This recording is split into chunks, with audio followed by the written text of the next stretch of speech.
दोस्तों, माता सीता जनक की पुत्री होने के कारण उन्हें जानकी के नाम से भी जाना जाता है। इसलिए उनके जन्म दिवस को जानकी जयंती भी कहते हैं।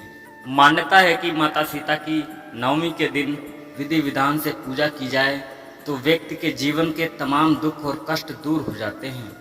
वहीं अगर माता सीता की पूजा व्रत यदि महिलाएं करती हैं तो उन्हें सौभाग्य की प्राप्ति होती है, साथ ही उनके पति दीर्घायु होते हैं। रामायण में सीता माता का धैर्यवान तेजस्वी पतिव्रता स्त्री के रूप में किया जाता है। माता सीता खुद इतनी शक्ति स्वरूपा थीं कि वो खुद रावण को भस्म कर देती।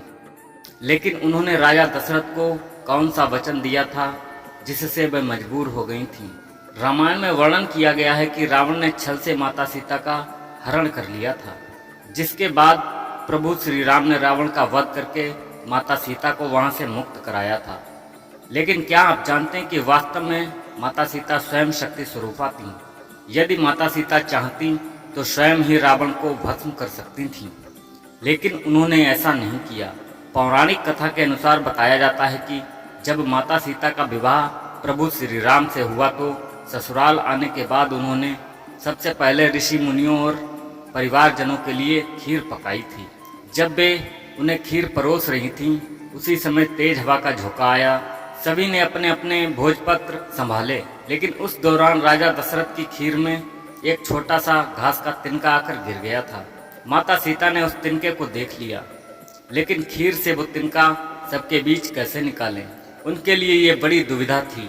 तभी इन्होंने तिनके को दूर से घूरा। माता सीता की दृष्टि से ही वो तिनका राख बन गया।